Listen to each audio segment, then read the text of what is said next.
Salam, bertemu lagi kita semua. Selamat menikmati video kami. Mohon maaf jika kami ada salah. Semoga kita baik-baik saja. Salam. Sekarang masuk ke video. Petrus Muntu Tangki Lisan. Tentu saja kemungkinan tidak asing di telinga kita, terlebih bagi para orang-orang yang pernah mendengarnya. Disebutkan menurut informasi yang beredar bahwa Petrus Muntu Tangki Lisan adalah seorang tokoh pejuang kemerdekaan asal Indonesia. Dikenal sebagai pemimpin pergerakan demonstrasi dan boikot di luar negeri. Beliau merupakan anggota aktif dalam Komite Indonesia Merdeka yang berkedudukan di Sydney, Australia pada masa Revolusi Kemerdekaan Indonesia tahun 1945.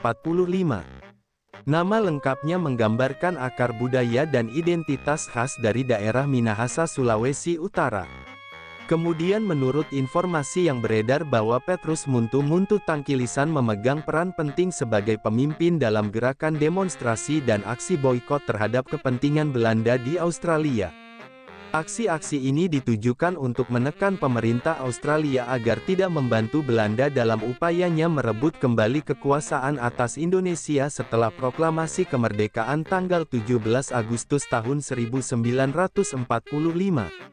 Komite Indonesia Merdeka yang beliau pimpin berupaya mempengaruhi opini publik dan kebijakan pemerintah Australia agar lebih berpihak kepada perjuangan Republik Indonesia yang baru berdiri.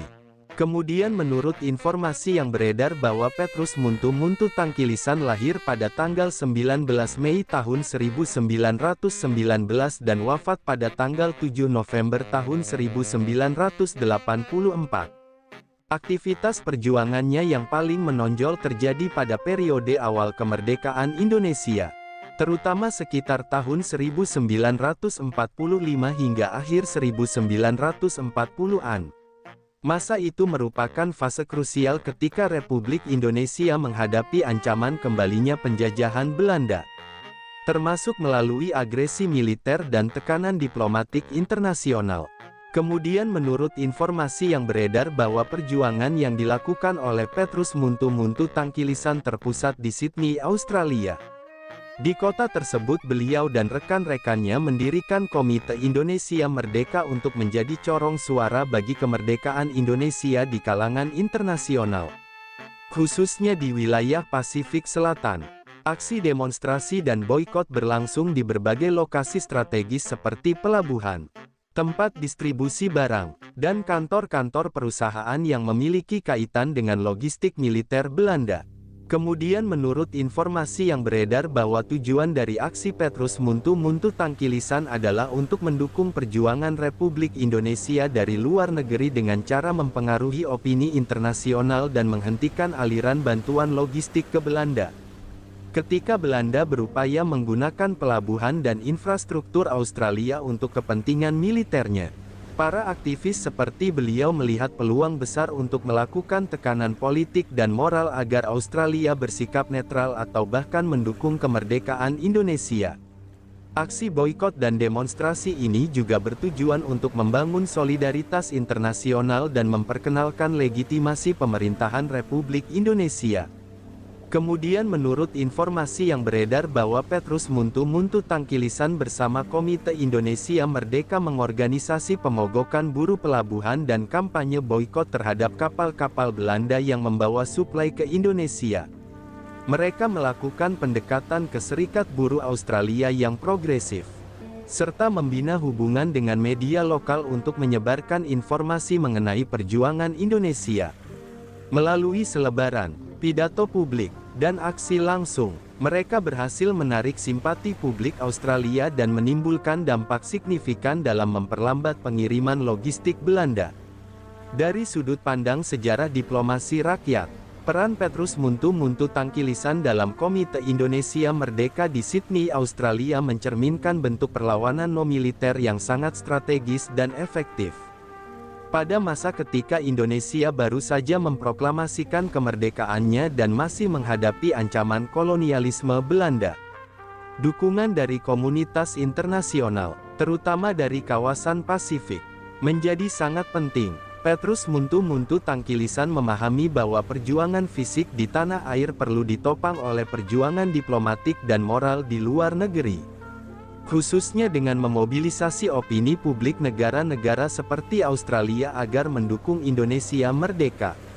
Aksi-aksi yang dilakukan tidak hanya bersifat simbolik, tetapi memiliki dampak langsung pada logistik militer Belanda. Karena keberhasilan mempengaruhi serikat buruh dan pelabuhan di Australia membuat banyak kapal Belanda tertahan atau tidak dapat memuat logistik yang akan dikirim ke Indonesia. Dari sisi hubungan internasional, gerakan yang dipimpin oleh Petrus Muntu Tangkilisan menandai babak awal solidaritas Asia Pasifik terhadap perjuangan dekolonisasi.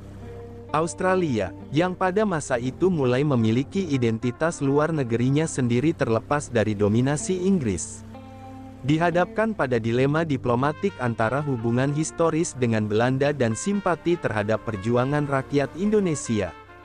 Tekanan dari aksi Komite Indonesia Merdeka menjadi katalis dalam munculnya kebijakan luar negeri Australia yang lebih independen dan sensitif terhadap aspirasi kemerdekaan bangsa-bangsa Asia. Perjuangan tersebut juga memberi preseden penting tentang bagaimana diaspora Indonesia dapat menjadi kekuatan politik dan moral yang turut memengaruhi percaturan internasional. Dari sisi sosial dan gerakan akar rumput, Petrus Muntu Tangkilisan berhasil menjalin aliansi dengan elemen-elemen progresif dalam masyarakat Australia, terutama kelompok buruh, mahasiswa, jurnalis, dan aktivis kemanusiaan. Kolaborasi ini menguatkan narasi bahwa perjuangan kemerdekaan Indonesia bukan hanya konflik antara dua negara, tetapi perjuangan universal melawan penjajahan dan ketidakadilan. Demonstrasi yang dipimpin Petrus Muntu Tangkilisan sering disertai dengan kampanye informasi yang menyasar media-media lokal untuk membentuk opini publik. Keberhasilan dalam membentuk opini ini membuat isu Indonesia menjadi bagian dari diskusi umum di Australia, bahkan memengaruhi pembahasan parlemen dan kebijakan pemerintah. Dari perspektif politik domestik Indonesia, kontribusi tokoh seperti Petrus Muntu Tangkilisan seringkali kurang mendapat perhatian dalam narasi besar sejarah nasional. Padahal, perjuangan eksternal yang dilakukan beliau dan kawan-kawan di luar negeri memiliki peran yang tidak kalah penting dibandingkan perjuangan bersenjata di dalam negeri. Setelah kemerdekaan diakui secara de jure, banyak jaringan perjuangan luar negeri seperti Komite Indonesia Merdeka dibubarkan atau terpinggirkan, dan para pejuangnya tidak mendapatkan pengakuan yang layak. Namun, dalam kajian akademik kontemporer, perjuangan mereka mulai direkonstruksi ulang sebagai bagian penting dari diplomasi rakyat Indonesia di awal kemerdekaan.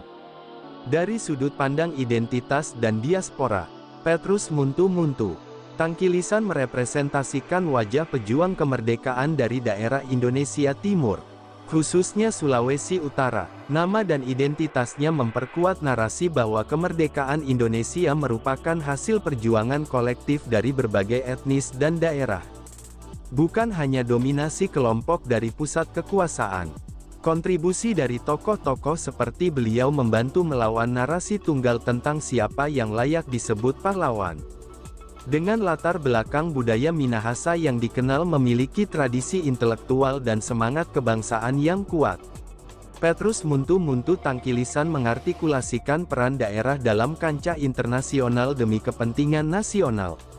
Dari sisi historiografi, keberadaan tokoh ini menjadi bukti bahwa sejarah kemerdekaan Indonesia harus ditulis ulang secara lebih inklusif dan transnasional. Aksi boikot dan demonstrasi yang dipimpin oleh Petrus Muntu Tangkilisan di Sydney seharusnya disejajarkan dengan pertempuran-pertempuran di medan laga karena sama-sama berkontribusi pada pembentukan legitimasi Republik Indonesia. Pengaruh aksi-aksi tersebut bahkan lebih luas karena menyasar opini internasional yang pada akhirnya turut memengaruhi tekanan global terhadap Belanda. Secara keseluruhan, perjuangan Petrus Muntu Tangkilisan adalah refleksi dari keberanian, kecerdasan taktik, dan ketajaman visi dalam menghubungkan perjuangan nasional dengan konteks global. Perjuangan beliau menegaskan bahwa kemerdekaan Indonesia bukan hanya hasil diplomasi elit atau senjata di medan perang, tetapi juga hasil dari kesadaran kolektif yang dibangun oleh anak bangsa di berbagai penjuru dunia, yang dengan segala keterbatasannya tetap memilih berpihak kepada republik yang masih muda dan rapuh, tetapi memiliki harga diri dan tekad yang kuat untuk berdiri sendiri. Sumber referensi Google Chrome dan ChatGPT Pro. Di balik kemajuan suatu bangsa, tentu kita tahu akan ada selalu sosok-sosok yang memberikan pengaruh besar, meski sering tak terlihat. Mereka bukan hanya terkenal karena jabatan, tetapi karena dedikasi dan ketulusan dalam bertindak. Tokoh atau figur seperti itu tentu kita tahu lahir dari berbagai latar belakang. Ada yang berasal dari desa kecil, dan ada pula yang tumbuh di tengah kota yang ramai. Tentu kita tahu bahwa tokoh bukan hanya soal ketenaran. Tokoh adalah tentang peran. Mereka bisa menjadi seorang guru yang sabar mendidik di pelosok negeri, atau seorang warga biasa yang peduli terhadap lingkungan dan konsisten menjaga kebersihan kampungnya. Semoga apa yang kami sampaikan bisa bermanfaat, menambah wawasan, dan jadi motivasi positif untuk kita semua, dan tentunya semoga kita semua selalu diberikan kesehatan, selalu dilancarkan rezeki, selalu dimudahkan segala urusannya. Dan jika Anda mempunyai pertanyaan atau komentar atau saran, langsung saja tulis di kolom komentar. Kami sangat terbuka buat masukan yang membangun supaya kedepannya bisa lebih baik lagi. Jangan lupa like, share, subscribe biar Anda tidak ketinggalan konten-konten seru dan bermanfaat. Tetap semangat, jaga kesehatan, dan terus jadi versi terbaik dari diri Anda. Sampai berjumpa di video selanjutnya. Salam hangat dari kami semua, dan selamat beraktivitas. Jika ada salah kata atau penyampaian yang kurang pas, itu murni kami pribadi yang salah. Terima kasih banyak, mohon maaf yang sebesar-besarnya. Semoga kita dan orang tua kita masuk surga, amin, salam damai.